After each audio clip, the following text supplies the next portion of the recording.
Modern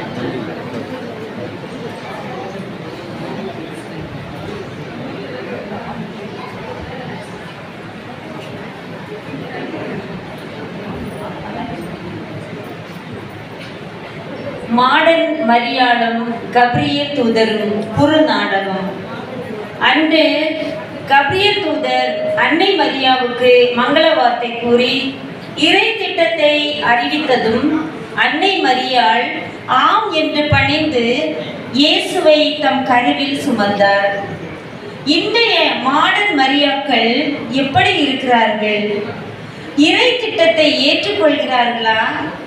அறிந்து கொள்வோம் இக்குறு நாடகம் வழியாக. காட்சி 1.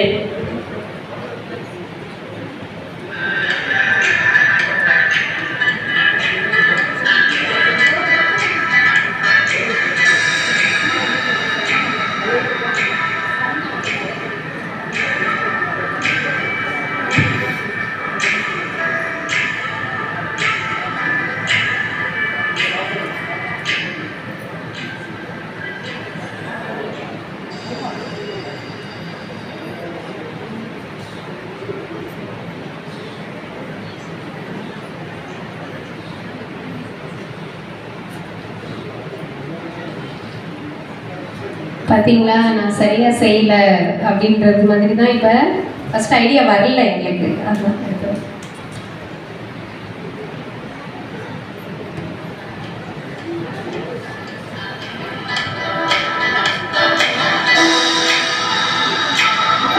காட்சி 1.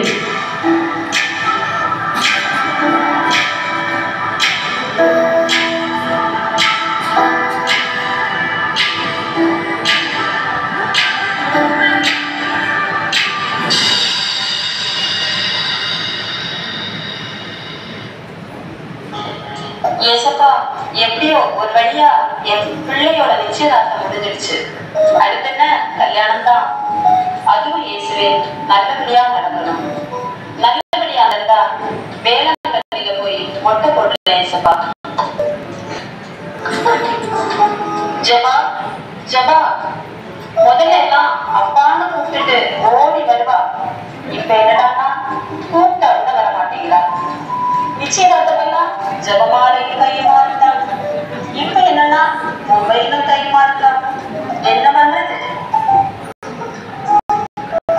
ஐயோ, வீடா இது, வீடா இப்படி கிடக்கு, வீட்டையும் கூட்ட மாட்டா. சரி, என்ன பண்றது? நம்ம எடுத்து கூட்டுவோம். ஆமா ஆமா, நிச்சயதார்த்தத்துல நீங்க வேற கலர், நான் வேற கலர். கல்யாணத்துக்கு கண்டிப்பா நாம ஒரே கலர் போடணும். அப்பா, என்ன பண்றீங்க? கூட்டிட்டு இருக்கேம்மா. கூட்டிட்டு இருக்கீங்களா? சரி, கூட்டுங்க. ஆமா அப்பா, கூட்ட மாதிரி இருந்துச்சு. கூட்டுங்கன்னு சொன்னப்ப கூட வருத்தம் இல்ல. கூட்டியான்னு கேட்கிற மாதிரியா, இதுதான் எனக்கு வருத்தமா இருக்கு. போன்ல யாருமா? மாப்பிளையா? ஆமாப்பா, பேசுறீங்களா? வேணாமா, நீ பேசுறது பத்தாதுன்னு நான் வேற பேசணுமா? நீயே பேசு. மணி பாரு, நான் 1 மணிக்கு வந்தேன், மணி 3 ஆகுது. பசிக்குது, சோப்பு எடுத்துட்டு வா. இருக்கப்பா, எடுத்துட்டு வரேன். இருங்க, ஒரே நிமிஷம். அப்பா வேற சாப்பாடு போயிட்டாங்க, எடுத்துட்டு வரேன். ஆமா, என் ஃப்ரெண்ட்ஸ் எல்லாம் ரிலேட்டிவ் எல்லாம் கூட நம்ம கூப்பிட்டாங்க. ஜபா ஜபா. அப்பா சாரிப்பா. சாப்பிட்ட மட்டும் கொடுக்குற, குழம்புங்க. குழம்பு எடுத்துட்டு வா. ஒரே நிமிஷம்ப்பா, எடுத்துட்டு வரேன். இந்தாங்கப்பா. ஜபா, என்ன இது? அப்பா சாரிப்பா, நான் போன பேசிட்டேன். குழம்பு கேட்டா தண்ணி கொடுக்குற. நீ எல்லாம் எங்க கல்யாணத்துக்கு அப்புறம் எனக்கு சோறு போட போற? சோறு சாப்பிட்ற மூடே போயிடுச்சு. இந்த எடுத்துட்டு போ. எனக்கு கல்யாணம் வேற நிறைய இருக்குது. கிளம்புறேன். போய் சாப்பிடு. ரொம்ப நேரம் போன் பேசிட்டேன், கொஞ்ச நேரம் தூக்கலாம்.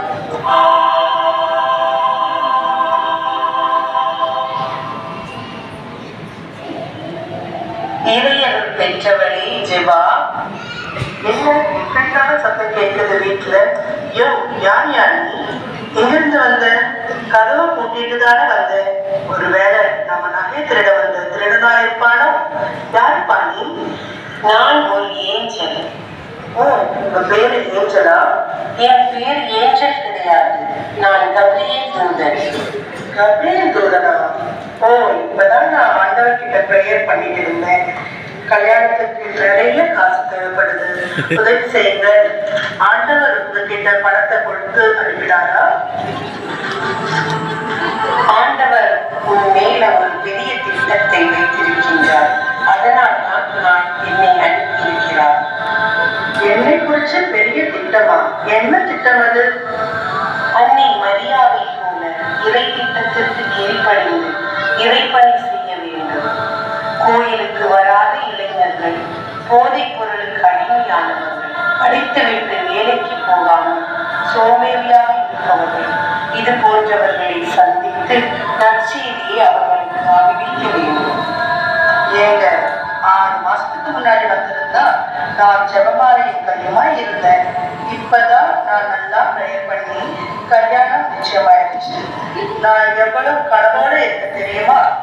மேக்கப் போடணும், ஹேர் ஸ்ட்ரைட்டிங் பண்ணணும், ஒரே மாதிரி ட்ரெஸ் வாங்கணும், காணாமல் திருமணத்துக்கு மாதிரி திராட்சை ரசம் கொடுத்தா வருவாங்களா, பிரியாணி போடணும்.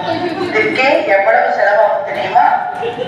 அன்று அன்னை மரியாவை சந்தித்த தூதன் நான் தான். அன்னை மரியா கூட இவ்வளவு என்னிடம் பேசியதில்லை. திருமணம் வந்தால் சேவை செய்யக்கூடாது என்றில்லை.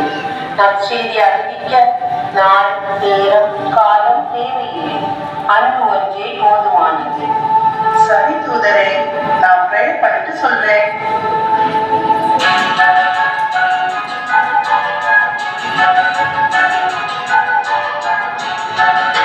காட்சி 2.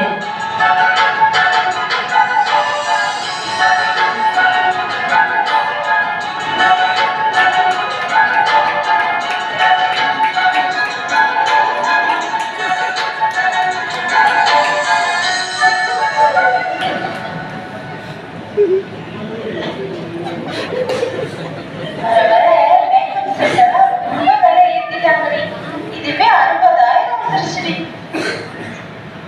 ஏடி, நானும் உங்ககிட்ட ரொம்ப நாளா ஒன்று கேட்கணும்னு நினைச்சிட்டு இருந்தேன். என்னடி கேளு. நீ எப்படி இவ்வளவு சீன் போடுற? நான் எங்கடி சீன் போட்டேன்? ஆண்டவர் என்னை அழகா படிச்சிருக்காரு, அதனால தான் எல்லாருக்கும் வெளிப்படுத்துறேன். உன் அப்பாவும் ரொம்ப கஷ்டப்படுறாரு. நீ என்னடான்னா மேக்கப்புக்கு 50,000 60,000 செலவு பண்ணிட்டு இருக்க. கஷ்டத்தை எல்லாம் பார்த்தா முடியுமாடி? அடுத்த வாரம் மிஸ் சென்னை போட்டி நடக்குதுடி. அதுல நான் கலந்து அதுல பிரைஸ் வாங்கி அதை நான் என் அப்பா கிட்ட கொடுத்தேன்னா அதுல ஒரு பெருமை இருக்கு இல்லையாடி? அப்புறம் இதுல என்னடி கஷ்டம் இருக்குது? சரி சரி, நாளைக்கு காலையில திருப்பதிக்கு வா. இப்பெல்லாம் காலையிலேயே வெயில் வந்துடுது. நான் வேற மிஸ் சென்னை போட்டிக்கு போகணும்லடி, நான் கருத்து போயிடுவேனேடி. சரி சரி, பகல்ல கருத்துருவேன்னா மாலை திருப்பதிக்கு வந்து. மாலையில வண்டியில் உள்ள புகையெல்லாம் என் மேல படியும், தூசு படியும். என் கலர் என்ன ஆகுதுடி? சரி சரி, சொல்ல வேண்டியதான் சொல்லிட்டேன். இதுக்கு மேல ஓங்க இருக்கும். காலையில இருந்து அலைஞ்சு அலைஞ்சு ஒரே டயர்டா இருக்கு.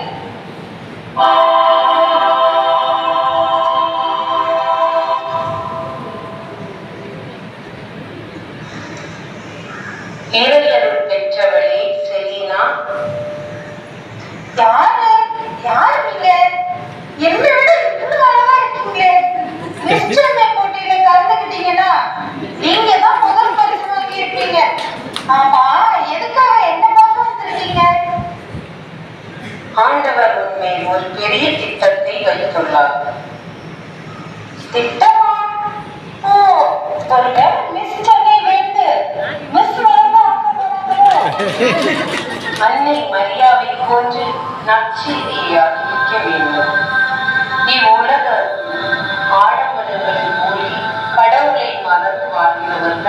மத்தியில் சென்று பணி செய்ய இயேசு அழைக்கிறார். இதுவே இறைவனின் திட்டம். ஐயோ தேவதூதரே, நான் என் அழகை வெளிப்படுத்த காத்துக்கிட்டு இருக்கேன். நீங்க என்னன்னா நற்செய்தி அது இதுன்னு ஒரு வேலை மிஸ்டேக் ஆயிட்டா பேட்டி எடுக்க வருவாங்க. அப்ப என்ன அறிவிக்கிறேன்.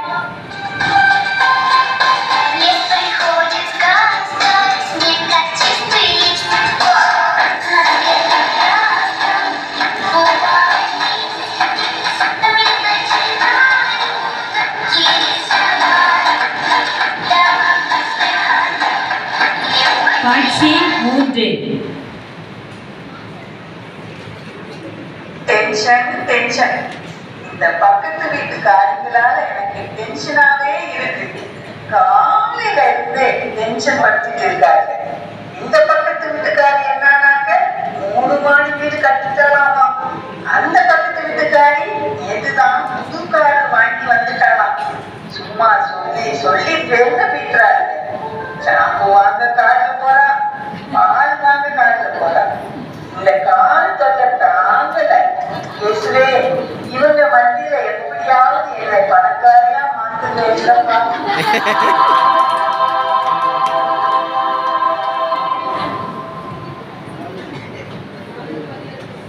அருள் பெற்றவளே எஸ்தர் வாழ்க.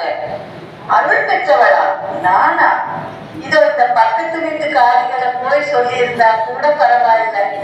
என்ன போய் ஆண்டவர் உண்மையில் ஒரு பெரிய திட்டத்தை வைத்துள்ளார். என்னால பெரிய திட்டமா? அன்னை மரியாவை போன்று இறைப்பணி செய்ய வேண்டும்.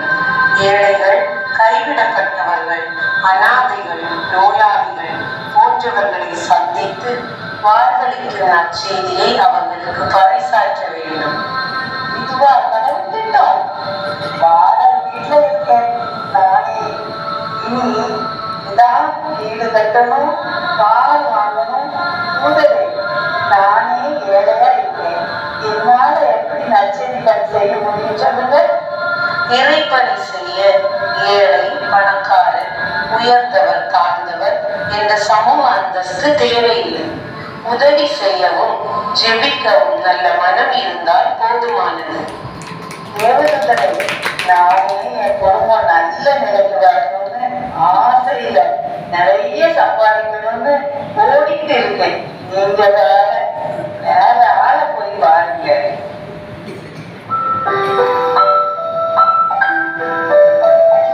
காட்சி 4.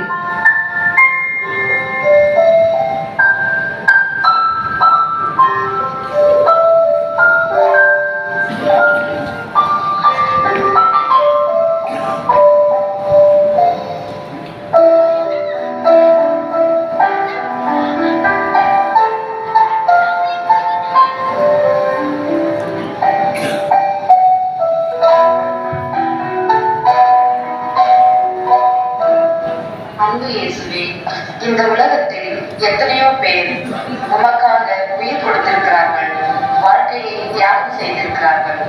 நான் அவர்களை போன்று பெரிய பெரிய பணிகளை செய்ய வேண்டும். அதற்கான ஆற்றலை எனக்கு தந்துள்ள உம்மை மன்றாடுகிறேன்.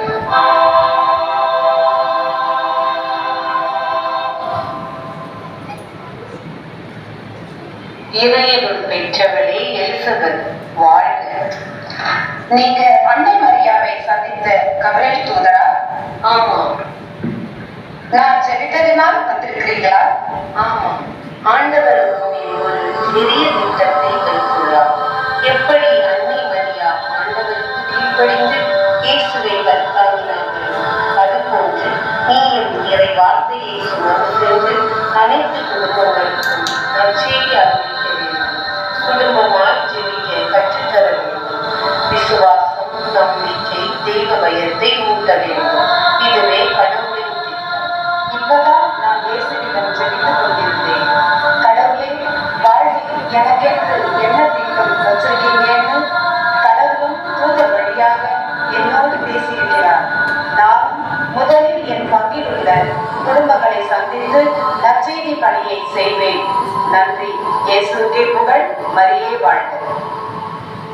அன்பு சேனையரே, நான் இன்று பல மாடல் மரியாக்களை சென்று சந்தித்தேன்.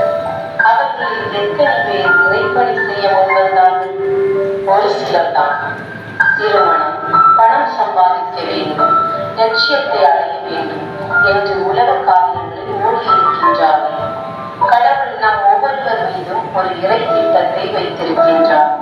அதற்காக நாம் என்ன செய்தோம்? சிந்திப்போம்.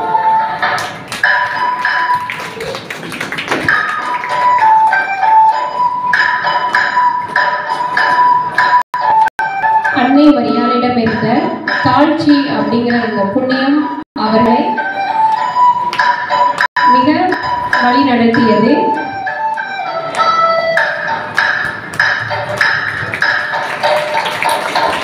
அதே போல நாம் அனைவரும்